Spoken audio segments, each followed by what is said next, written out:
ازيكم عاملين ايه؟ النهارده بقى هنعمل شويه حاجات كده، هنعمل غدا، هنعمل فطار، هنخزن حاجات. ورانا كده اشياء كثيره، ما وراناش فاضي يا ولاد. يلا بينا نعمل فطارنا. انا هعمل النهارده كيكه تفاح كده افطر بيها في الميكروويف، صحيه. هقول لكم البدايل لو حابين تعملوها عاديه، وممكن تتعمل في الفرن عادي. بصوا معايا هنا تفاحيه كده بقشرها بكله عادي عشان ناخد فوائد الفوائد اللي في القشره. هقطعها كده اي تقطيعه طبعا، لان هضربها في الكبه. طب لو ما عندناش كبه هنعمل ايه؟ هنبشرها عادي، مفيش ايوتها مشكله يا ولاد. او تضربوها في الخلاط عادي خالص. فاللي متاح عندكم استخدموه. اهو قطعتها كده ارباع، وبعد كده بشيل الحته اللي في النص دي طبعا، واي تقطيعه، وهحط كله على بعضياته. معايا هنا بيضايه واحده بس اهو.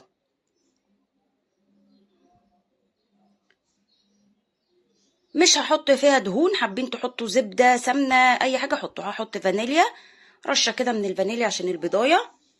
ممكن تحطوا فانيليا سايله او فانيليا بودر عادي خالص، مفيش ايوتها برضو مشكله.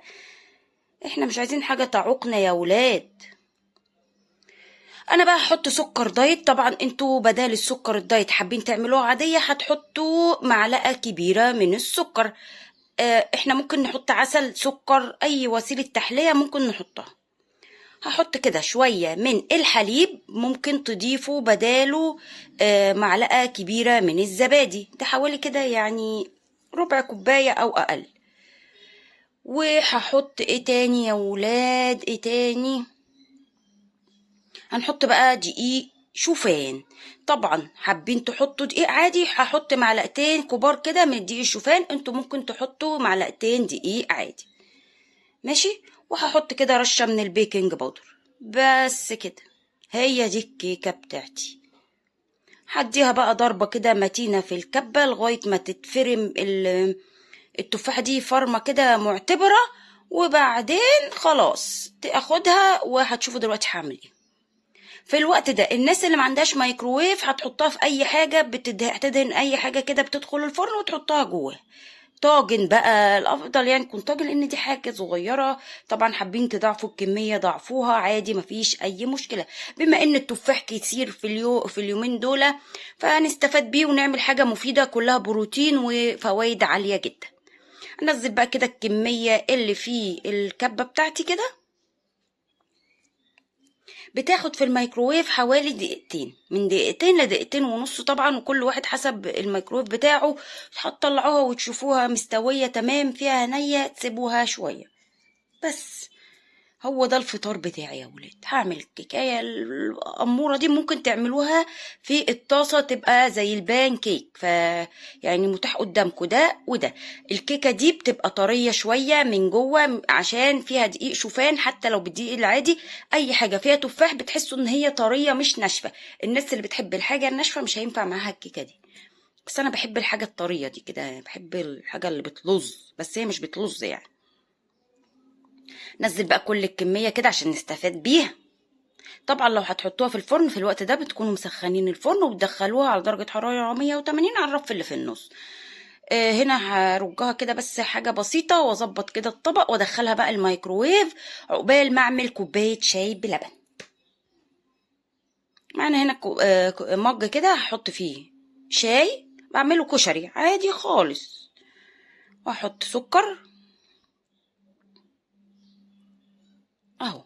هنا كنت بغلي المية ومسخن الحليب في الميكروويف. هننزل كده بقى بكمية المية اللي عندنا. انا مش بحب احط حليب كتير، فهنزل كده بكمية معتبرة من المية، وبعدين هبدأ اضيف الحليب زي ما انتم شايفين اهو. كنت مسخناه في الميكروويف جنبي. في الوقت ده كانت الكيكة بتاعتي استوت خلاص اهو. انزل كده بقى بالحليب بس تمام قوي كده. نديله بقى التقليبة المتينة. شيل بس اللي على الوش ده، الاشياء بتاعت وش اللبن اهو. نديله بقى التقليبة المتينة.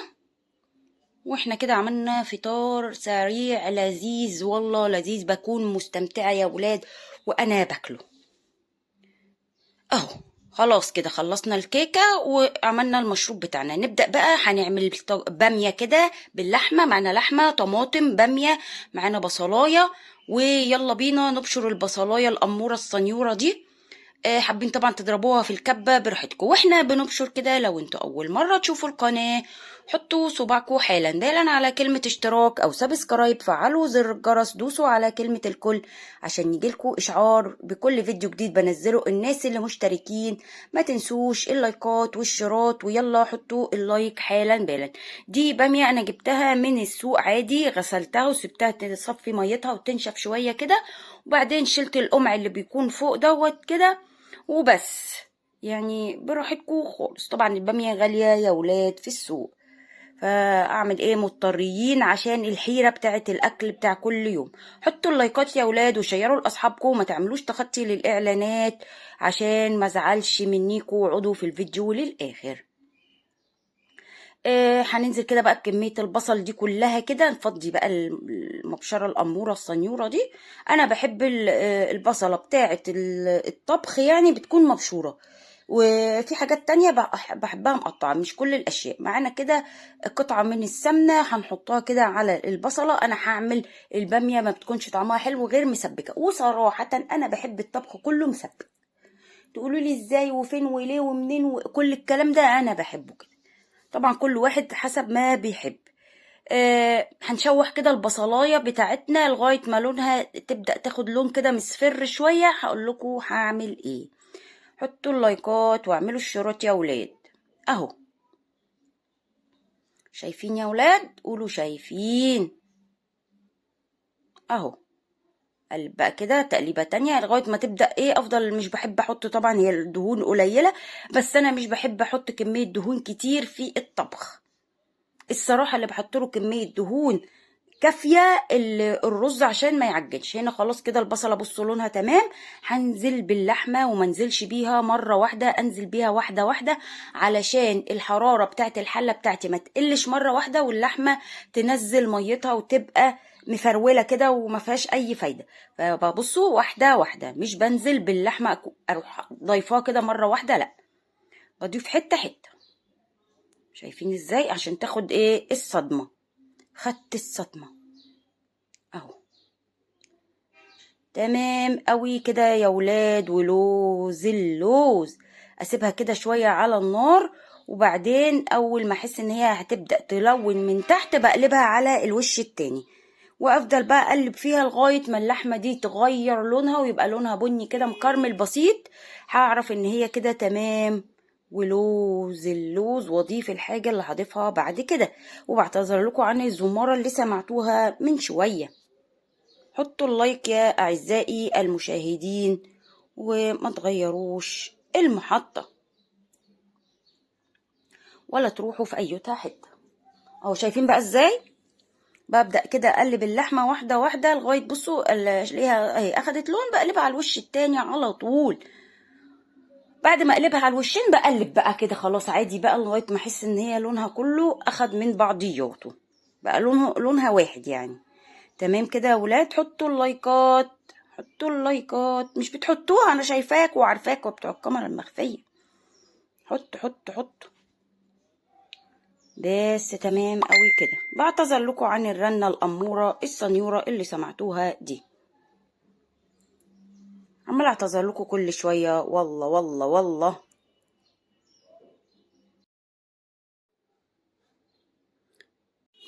شايفين بقى؟ عملت مشروب كده اشربه عقبال ما اللحمه تبدا كده تتشوح شويتين، وكده كانت خلاص اتشوحت. بصوا اخدت كرمله كده بسيطه. اقلبها كده تقلبتين ونشوف هنضيف ايه لسه يا ولاد. هنحط الطماطم بس. هسيب بقى الطماطم دي تتسبك حبه كده حلوين لغايه ما مقدارها يقل، واحس ان هي تقلت كده، يبقى هي كده اتسبكت. هضيف لها كده حاجه بسيطه كده دلوقتي.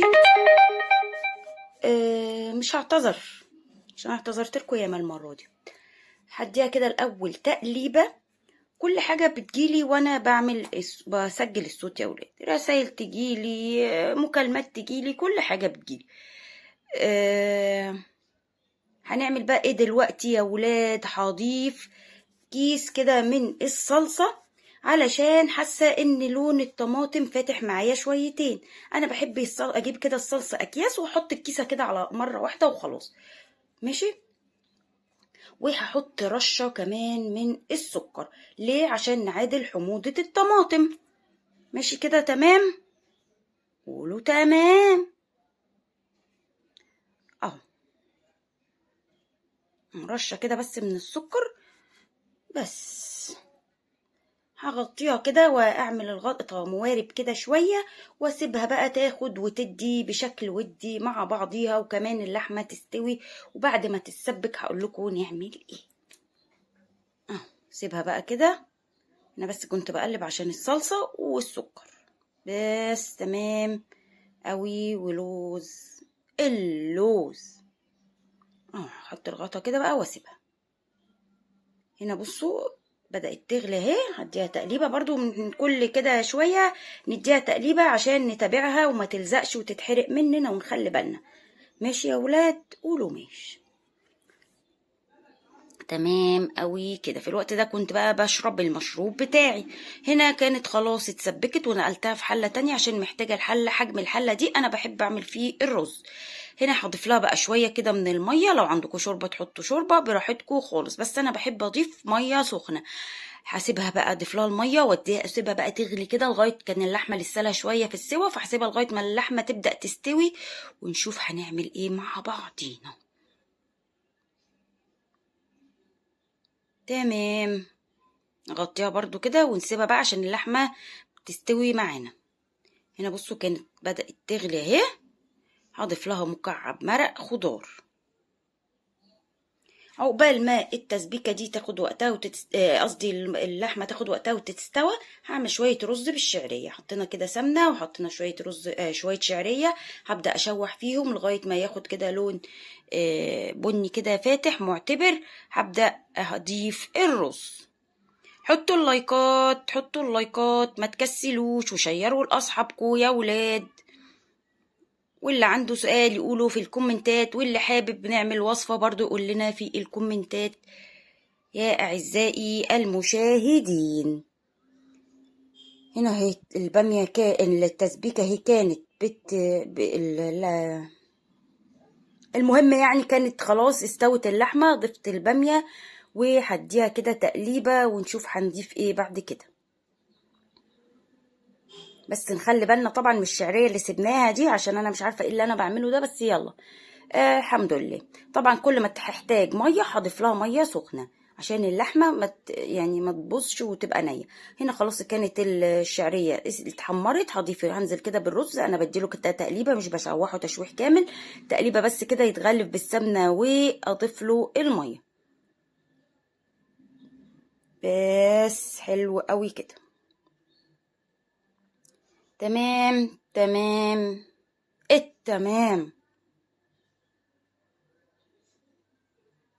اهو هضيف بقى ميه من الكتل، ميه من الحنفيه، اي حاجه عادي خالص. هفضل طبعا معليه عليه النار وهضيف له دلوقتي كميه الملح اللي هو محتاجها وهسيبه يغلي على نار عاليه لغايه ما يتشرب الميه. هوطي عليه واحط له الشياطه ونبقى احنا كده خلصنا الرز. اهو خلاص كده كل حاجه على السوا. وفي العين اللي تحت دي كنت بسلق لحمه عشان في ناس مش بتاكل باميه، تاكل رز وشوربه ولحمه بس.